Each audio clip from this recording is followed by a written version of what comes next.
Bem-vindo à Clínica da Família. Nós estamos continuando, realmente encerrando a primeira parte da série sobre a criação de filhos, idades 1 e 2. Nessa primeira série de 15 lições, 15 lições e esse último, nós estamos colocando ênfase sobre ajudando nossos filhos a obedecer os mãe e pai, obedecer a autoridade.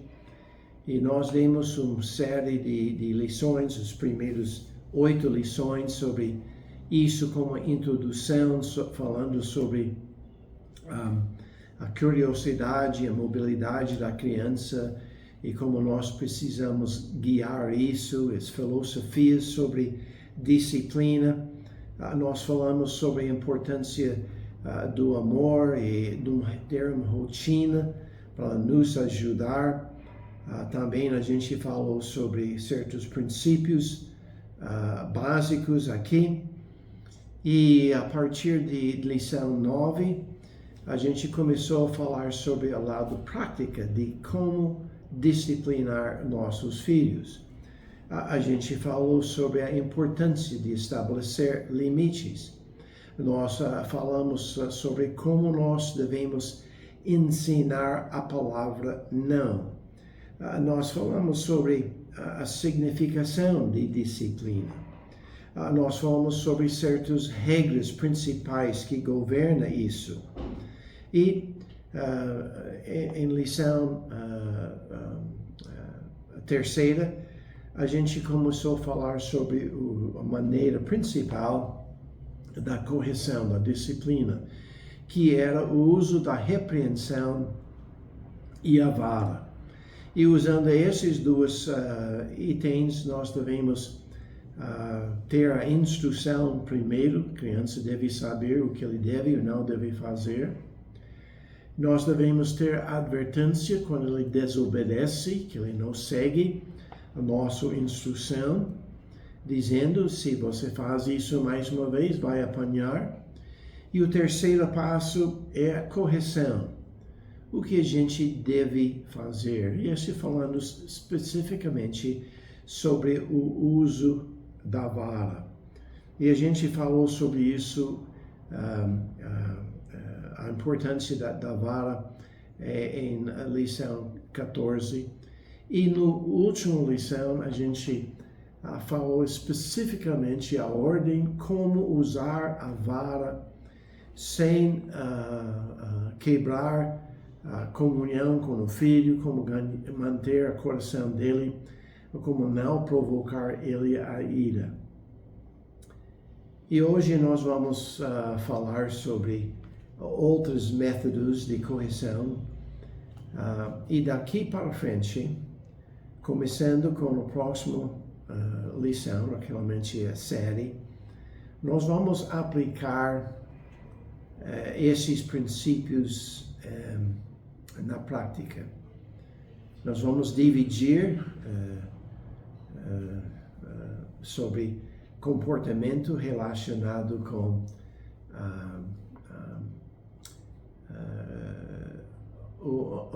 ideias mentais, ideias físicas, ou comportamento físico, como batendo em alguma coisa,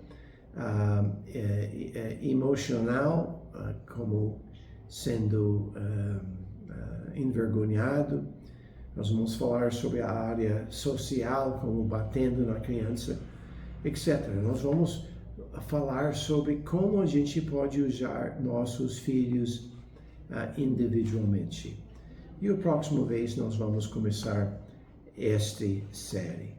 Mas hoje a gente vai começar falando sobre outras ideias como disciplinar nossos filhos. Vamos orar. Nosso Deus, muito obrigado pelo privilégio que nós tivemos para ajudar os pais de ajudar seus filhos nessa idade tão importante de aprender a respeitar a autoridade, de obedecer mãe e pai, e para que eles possam aprender a obedecer a Deus no futuro. E ajude-nos com esta lição final dessa série, para que a gente pode encerrar isso para ajudar nossos filhos, nossos pais. Pedimos tudo isso em nome de Jesus. Amém. Então, há várias maneiras diferentes de disciplinar, corrigir nossos filhos. O método principal, bíblica, é para usar a repreensão e a vara. Mas tem outras maneiras que são legítimas, que de vez em quando é certo, é bom de usar estes outros métodos.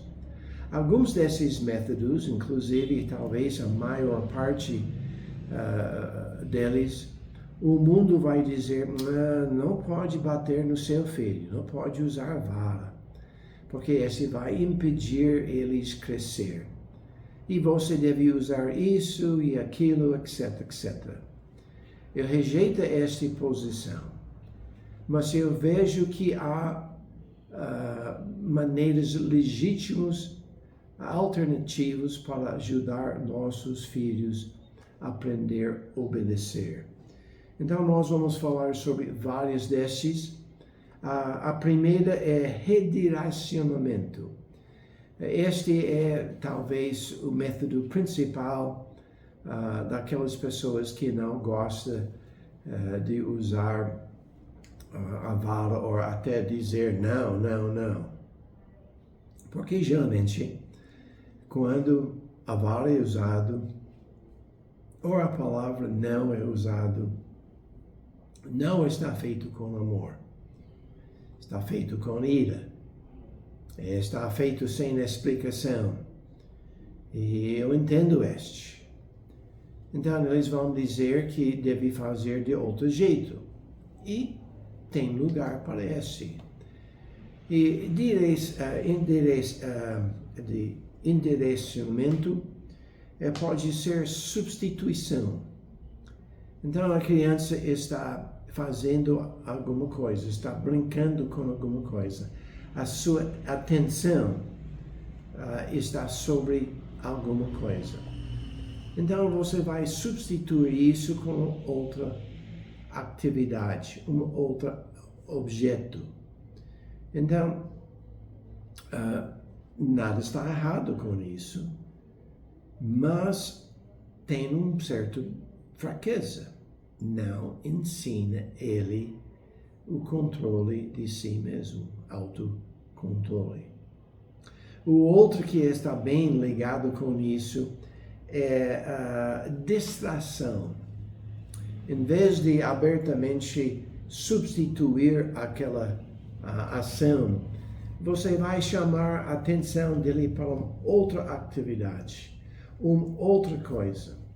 Então ele para a sua comportamento que está errado e vira para em outra direção, que os pais acham que vai ser melhor para eles.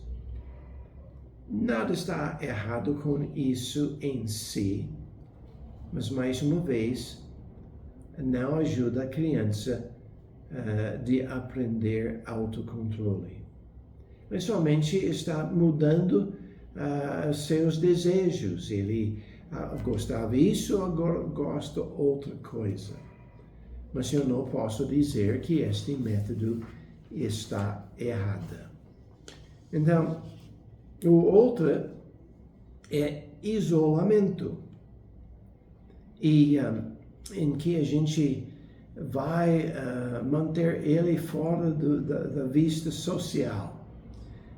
Ele está mandado para o quarto dele. Ele talvez precisa ficar na cama. Então, ele está isolado dos outros.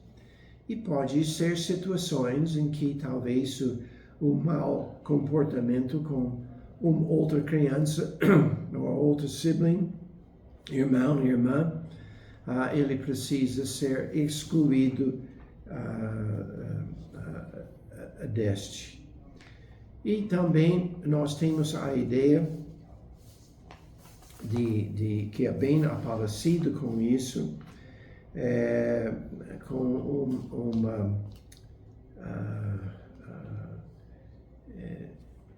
falando, dizendo que ele precisa ter um time out. Né? Essa é uma palavra mais sofisticada, não sei exatamente como fala em português, mas um tempo que há isolação, mas é para a criança refletir sobre o que ele fez. A gente manda ele para sentar numa cadeira. O que é clássica é você manda ele para colocar seu nariz na parede, talvez no canto. E ele precisa ficar imóvel, precisa ficar lá sentado para alguns momentos. Para uma criancinha, talvez 30 segundos a 1 minuto é suficiente. Para eles, esta é uma eternidade. Mas enquanto a criança cresce, este deve ser mudado para 5 a 10 minutos. E uma coisa que a gente tem dificuldade controlando isso é que a criança sempre pede: posso sair, posso levantar. E para ajudar ele, nós devemos ter um timer, um desses de areia, não sei o que chama, mas que tem um frasco que a areia está num lado e você vira e ela desce para o outro lado.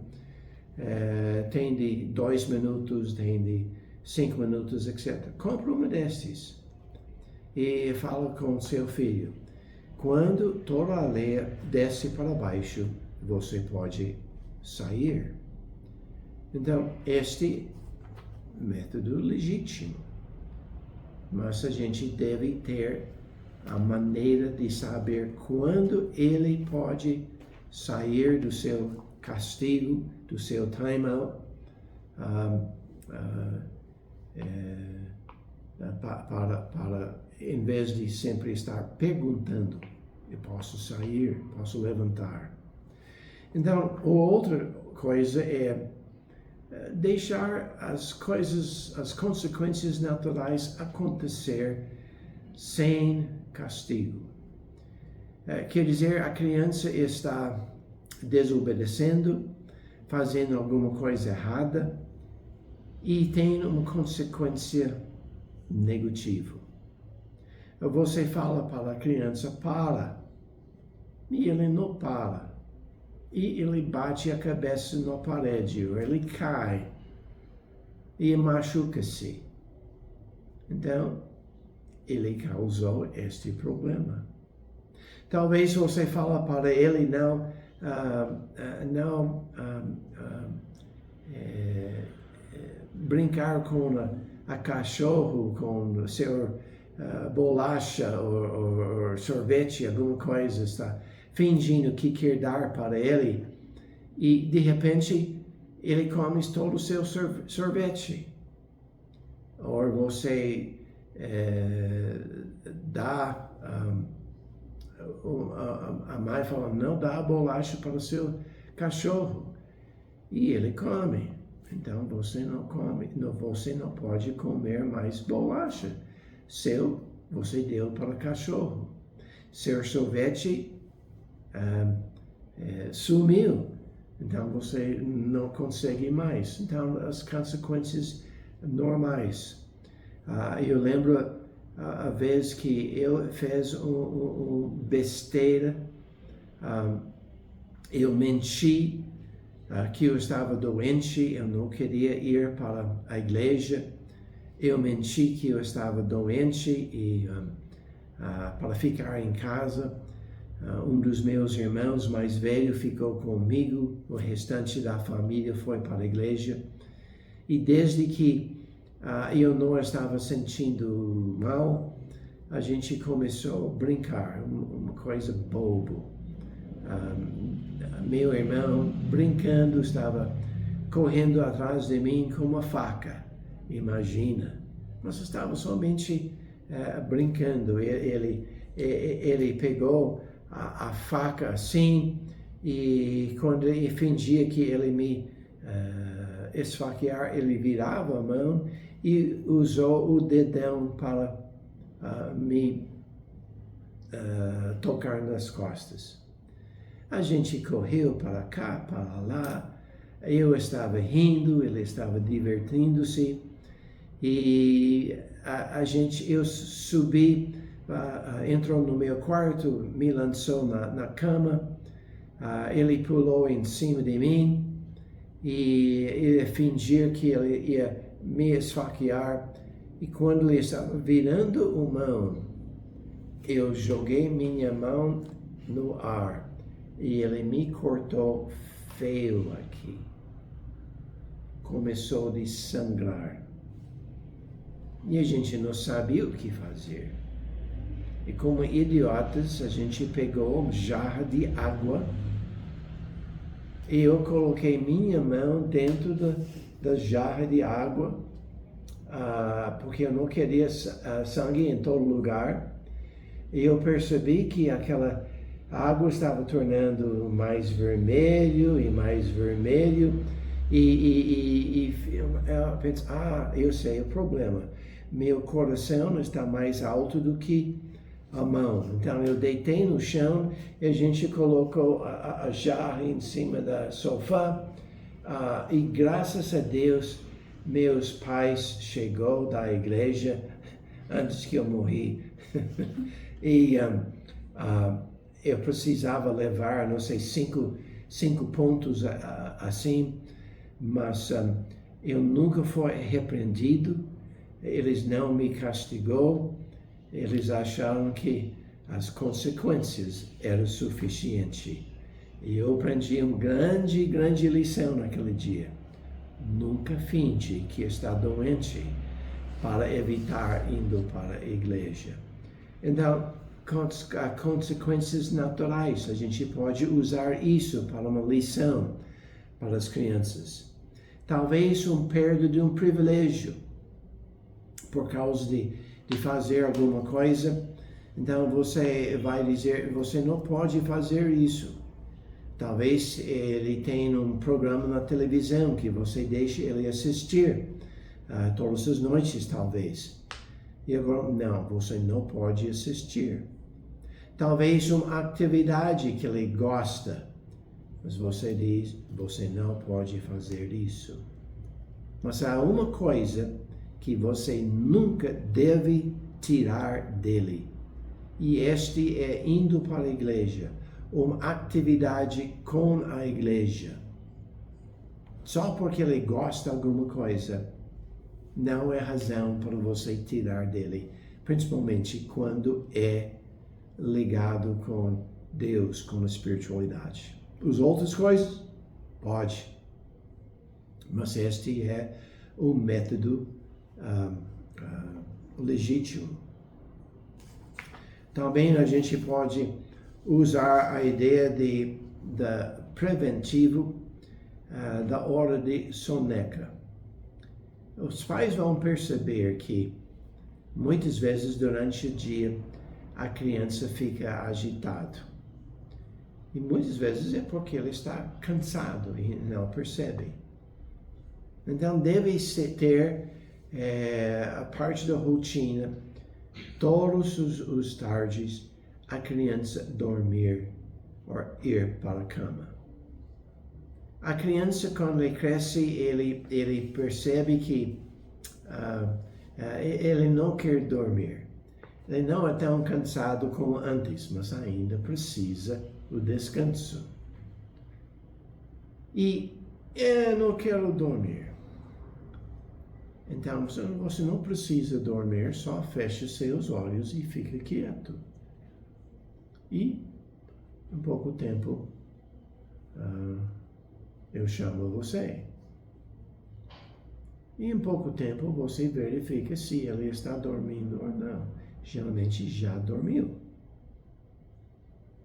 Mas ele não fala que ele precisa dormir até um certo ponto. ele precisa só ficar quieto com os olhos fechados. Não pode levantar e pegar um livro para ler na cama. Não pode pegar um brinquedo. Não pode tocar alguma coisa. Precisa ficar quieto e ter os olhos fechados. Então, este é muito bom no começo para ajudar as crianças a ter a capacidade de brincar e fazer as coisas com uma boa atitude e não uma atitude negativa por causa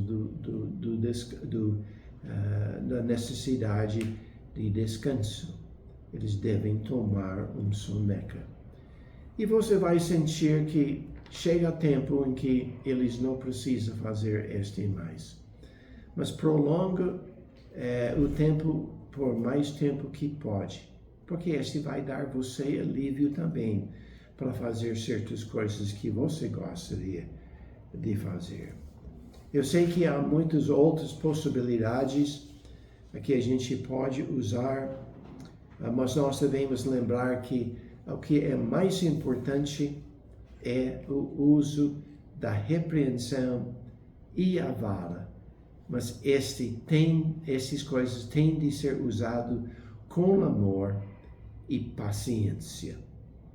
E se a gente faz tudo isso, a gente vai ajudar nossos filhos a obedecer, respeitar a autoridade, que é a coisa mais importante nessa faixa de idade de 2 a 5 anos. E nós estamos querendo pegar este bem no início. Então, continua essa ideia com áreas práticas na próxima sessão, na próxima série. Vamos orar. Nosso Deus, muito obrigado pela sua bondade para conosco e ajuda-nos de saber como aplicar essas coisas na prática que vem depois. E ajuda-nos de orar para o Senhor, para ter sabedoria, de ter o amor e a paciência que nós precisamos para com nossos filhos.